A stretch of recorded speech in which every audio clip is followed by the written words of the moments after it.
it'll all pan out in the end. And so he was good at that. And so I said, anything else? No. So then I asked him about his 80%. And he said, and he gave me really one of the more beautiful statements of faith I've ever heard.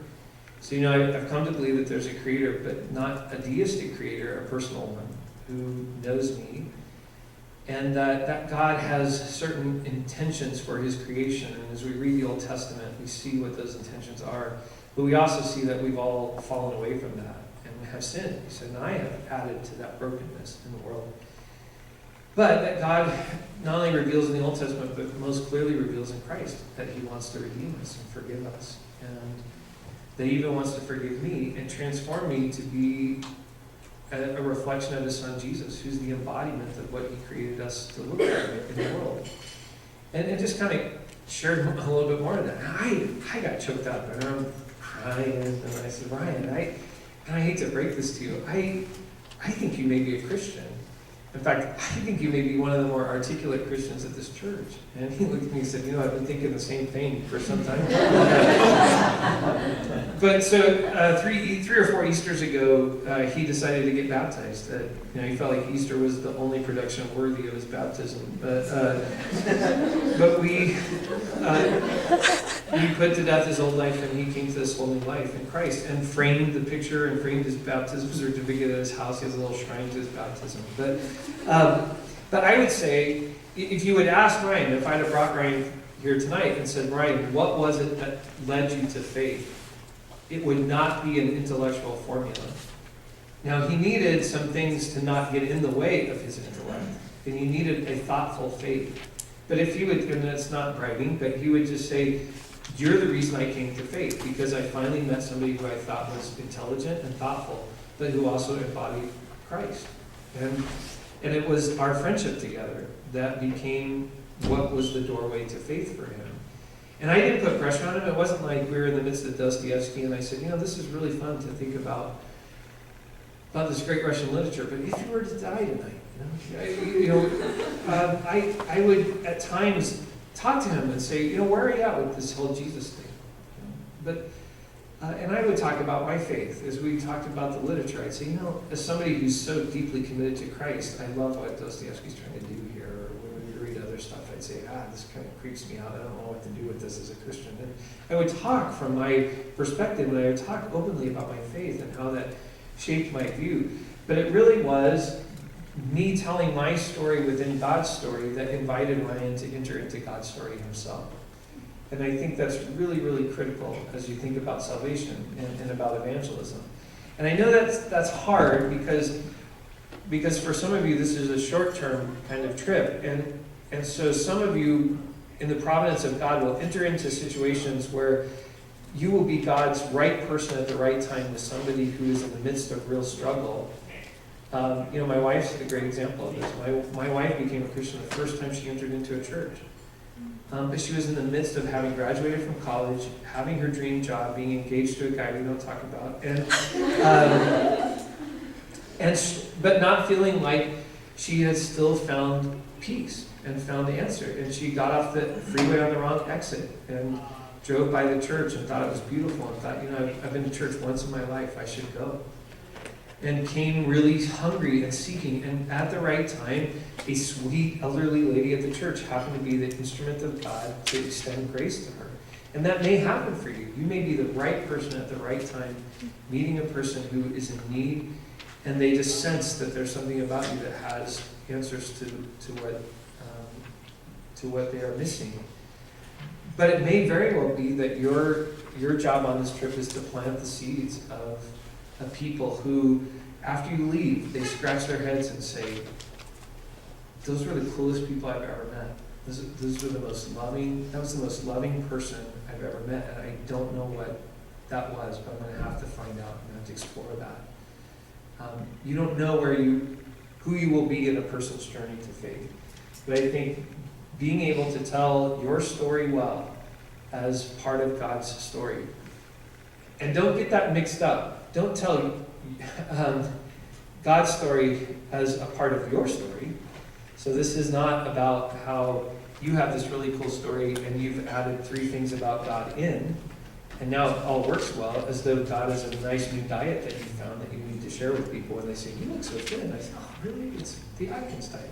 It's Jesus." It's not as though Jesus is something that's been added to you, but truly coming to understand and be able to tell how your story can only be explained as it is caught up in what you believe God's story is in the world. And there's a huge difference, by the way, between those two things. But understanding how your story fits into God's story will be the most important tool that you have in terms of evangelism. And then living as and with a people caught up in God's story.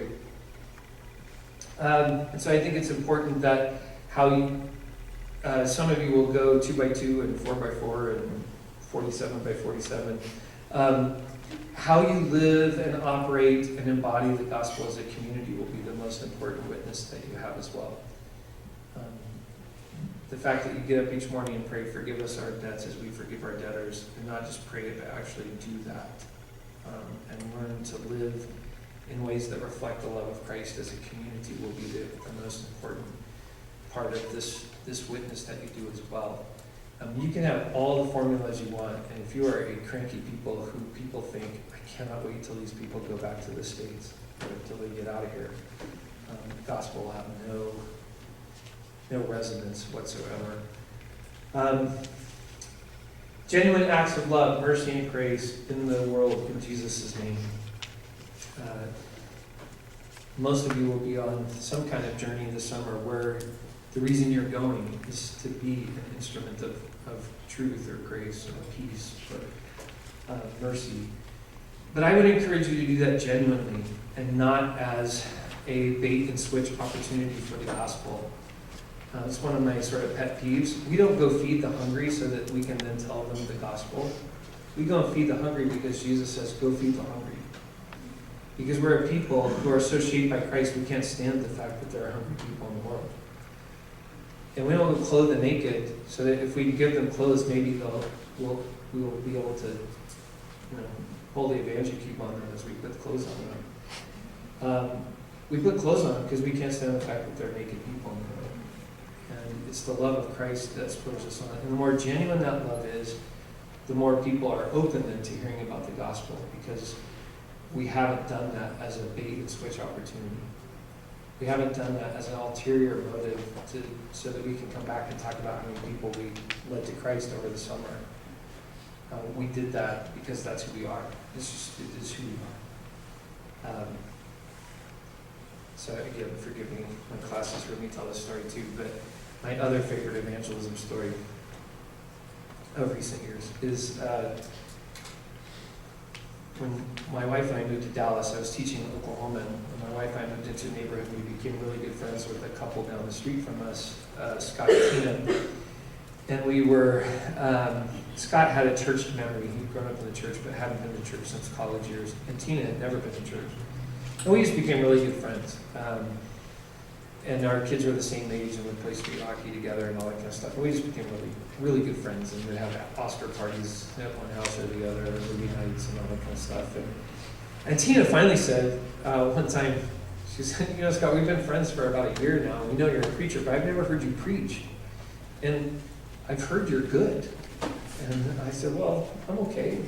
She said, "I'd like to hear you preach sometime." I said, "Well, every Sunday, twice in the morning, come on down." And so she and Scott, got the kids up early one Sunday, and the kids had gotten involved in some of our gospel programs and that kind of stuff. So they had become familiar with the church. But they started attending church, and after Tina had been there a few months, came walking down the street, knocked on the door one day while Debbie was there, and asked her, "Debbie, I don't know, I would like to become a Christian. I don't know how to."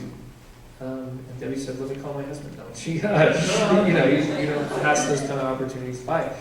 But that was a great relationship. Well, several months later, I get a call about 11 o'clock at night, and another couple, his name was also Scott, but Scott and Stephanie, had a premature baby named Savannah, and she was dying. And she weighed just over a pound when she was born. And premature babies, oftentimes when they die, it's because there's proteins in their blood that begin to attach to their organs and shut down the organs. And that was what was happening with Savannah. And the doctor said, "I don't think Savannah will make it till morning. If you have family, you should call them." And if you have a pastor, you might want to call them too. This was Dallas where they asked these kinds of things. And they said, if you have a pastor, and Tina just happened to have been there, friends with them. And Stephanie said, we don't go to church, we don't have a pastor. And Tina said, I've got one. And so she went out in the hall and called me. So it was 11 o'clock, and she said, he's got Savannah, they think Savannah's going to die. Is there any chance you and Deb would come down and pray for her? And she said, bring that oil stuff that you use at church. And so we got our clothes on and went down to the hospital, and I'll never forget holding this little baby in one hand. I mean, just as the most surreal thing.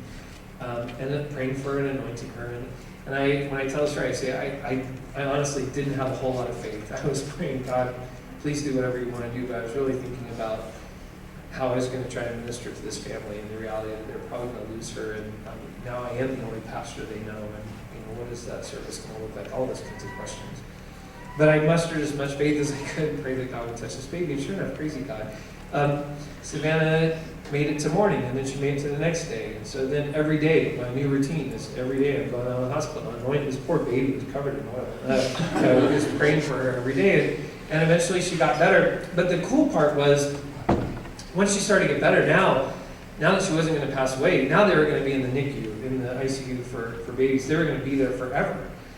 She was going to be there for months. And we knew, or at least weeks, and we knew, they had another daughter, and they're trying to get all that together. And so we got on the horn and said to our Sunday school class, hey, listen, they're going to need help. Call the casserole patrol. And so, then all of a sudden casseroles started coming like crazy, and food, and we worked out carpools for their other daughter, and so here comes this whole community, this army of believers that they don't know, but who are coming day after day, bringing food and coming to the hospital and praying for Savannah and bringing them gifts and all this kind of stuff with the purest motives they could. They were just loving, genuine people who were genuinely loving this family who was in crisis that they'd encountered. And I don't have to go too much farther into the story to tell you how this ended. It ended with Scott and Stephanie becoming believers, because whatever this community of people had that had just loved them through this process of Savannah's sickness, they wanted that. And they wanted to be with this people. And the coolest day, one of my last days at the church before we moved back here, was that we had a baby day, and we would bring all the babies in and celebrate them and dress them all up and do like a parade of babies. But the coolest thing was the day we paraded Savannah in. It was her first day to be able to be at church, and the whole congregation stood and gave her a standing ovation. And here's this family just standing, sobbing in tears. Because here's this community of 600 or 700 people that they didn't know, but all of a sudden had so loved them that they were just bonded into this whole thing. And I think, that's a larger story, but it is genuine acts of mercy, kindness, love, forgiveness in Jesus' name that makes a difference. And then I think this formula is important, and I'm about done, and you can ask questions. But I think in previous days, there was a tendency for us to reverse this formula and to say, as we think about people becoming Christians, here's what they need to do. They need to believe. So let's get them to believe these 4 things or these 5 things. So if they'll believe that and then start behaving differently, then they can come and belong to us as the body of Christ.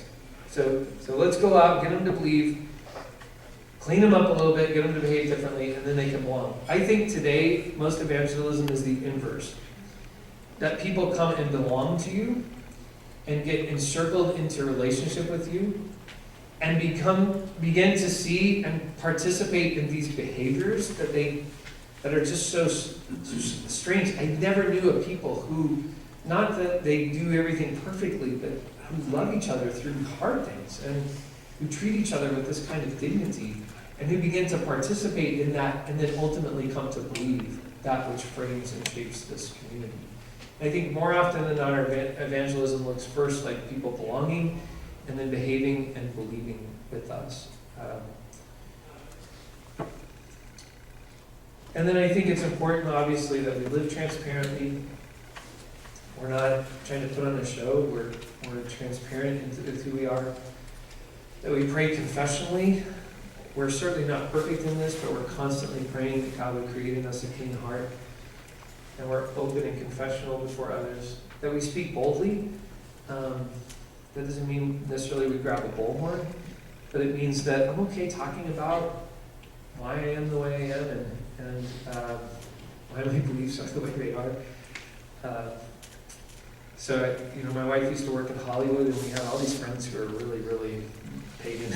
It's just not, and we'd go to dinner all the time. We'd have conversations, and they'd say, they'd say things like, Scott, this has to drive you crazy. And I'd say things like, well, it's weird from my perspective, because, and I would say, from my set of beliefs, this seems weird, but you don't see it that way. And so let's talk about that. Let's talk about how you see this. And it was wonderful, because I could talk freely about my faith without it seeming weird to them or belittling their lack of faith. I just would say, this is just who I am. And this is the way I kind of see and perceive this, and it will allow us the freedom to kind of talk about that.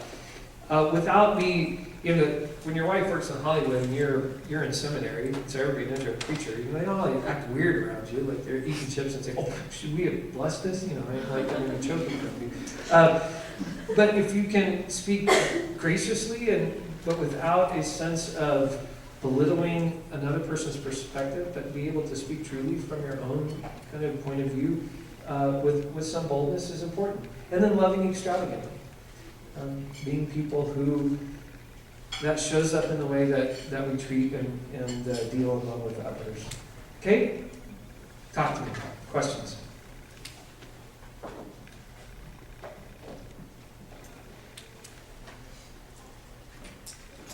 Yes? How do you do that on a 2-month mission trip? Yeah, like I said, I think you should have, and this is just me speaking, so other people may want your trip to be shaped differently. But I think you should have proper expectations for what those 2 months are going to be about. That for some of you, depending on where you go, you may be the first Christian people encounter. God may give you the opportunity to lead somebody to faith, but your 2 months may be being the entree for this person to experience a genuine Christian for the very first time, for their stereotypes to be broken down, for you to plant the seeds of faith, for you to be,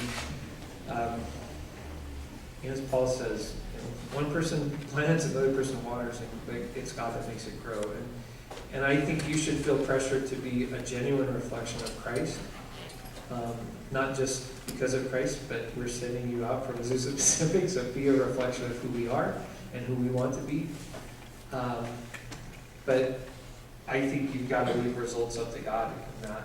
And so take the opportunities that God gives you and be faithful at that. Our tradition, and by our tradition I mean the one that shaped APU, the Wesleyan tradition, you may not share that, which is unfortunate for you, but the Wesleyan tradition believes in what we would call prevenient grace. So we're not a tradition. I mean, classically, the difference between sort of Wesleyan Arminianism and Calvinism, strong Calvinism, sometimes I'm not sure Calvin was a good Calvinist, but the difference was there was a tendency to believe that God preordained folks for salvation in the Calvinist perspective, and we didn't know who the elect are, so we go out there as though we don't know who the elect are. But in Wesleyan Arminianism, there was what we call prevenient grace, that God is already at work in the world. And so, let me use my wife again as an example. Every day when she would go into work at Warner Brothers, she would not bear the burden of saying, I've got to go infiltrate the industry for Jesus. If I'm not there, Jesus isn't there. She went with this recognition that the presence of God is already at work in people's lives. And her job was to go in with the eyes of a master detective, to see where God was at work, to see where God was already at work, and to respond where God was at work, and not to miss those opportunities, not to hide her light under a bushel, but at the same time, not to necessarily bang everybody on the head with the gospel, and so looking for those opportunities to respond. And she was really faithful at that. One of my favorite memories, we baptized 4 of her friends from work in our swimming pool, who came to faith because they came to her one day and said, none of us have ever read the Bible, and you're the only person we know that knows something about it. What if we met It's really cool when people come, when you don't have to say, you all want to study the Bible, or when they come to you and say, we'd really love to study the Bible, would you do that with us? And my wife said, yeah, on one condition. We'll do it early in the morning, and we'll do it at our apartment, because if there are questions I don't know, I'll wake up my husband and ask him. And so, about every other morning, I'd have to come out with bad breath and say, no, it's not really. But I think in that 2-month time period, you should do the work that God has given to you, and do it with fervor and passionate love and extravagant grace. But leave some of those results to God. Wow.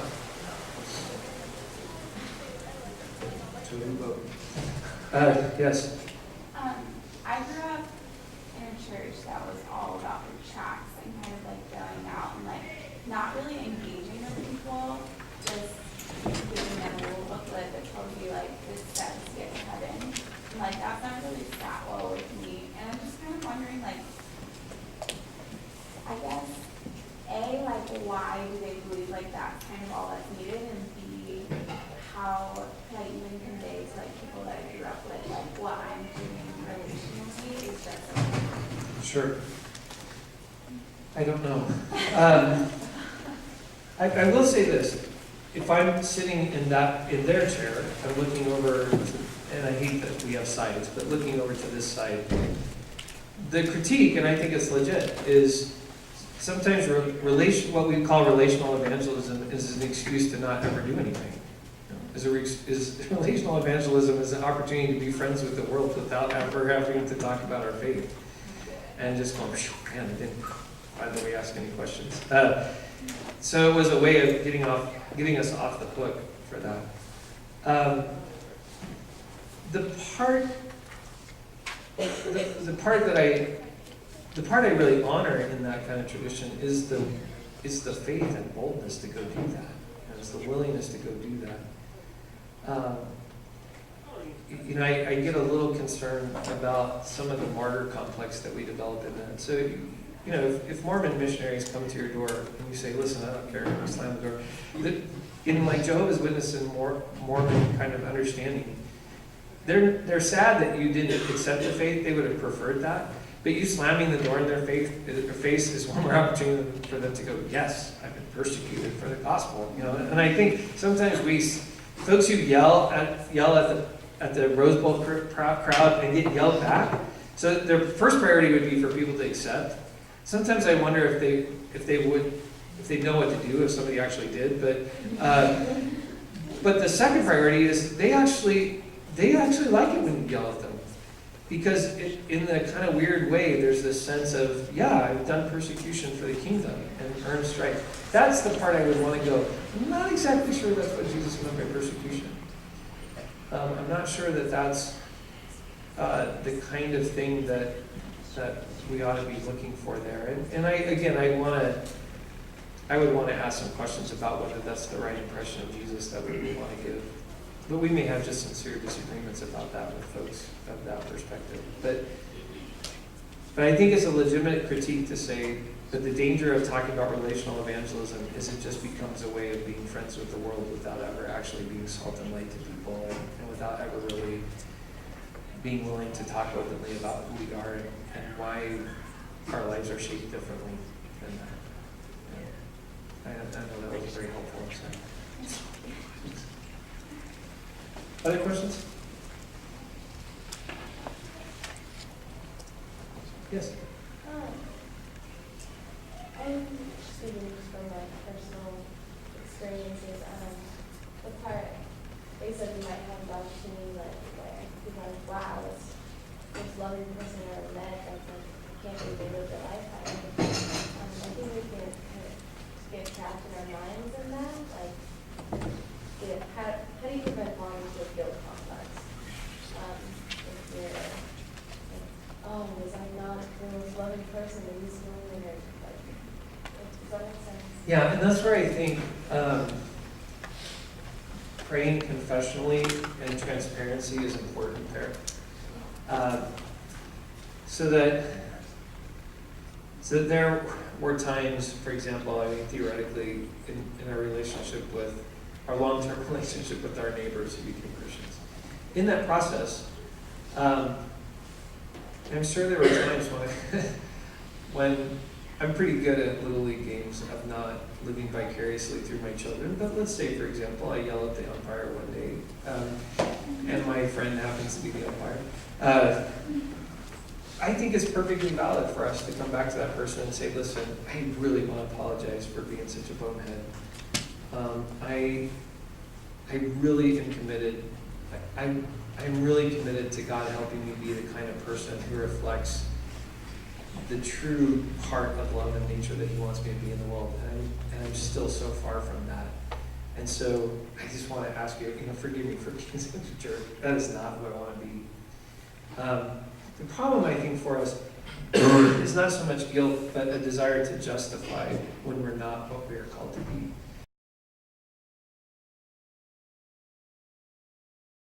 So then we get defensive and say, well, I'm just a competitive person. That's just who I am. I've done my strengths. Competition is number 5, and it is. That's why this is the best talk you've ever. I know it's not a contest, but this is the best talk you've had at one of these, right? But we want to excuse that and say, well, that's just who I am. I'm just competitive. Yeah, and who you are is kind of a sinful, broken mess. And so why don't you just go ahead and be transparent and confess? God is really helping me to be what I ought to be.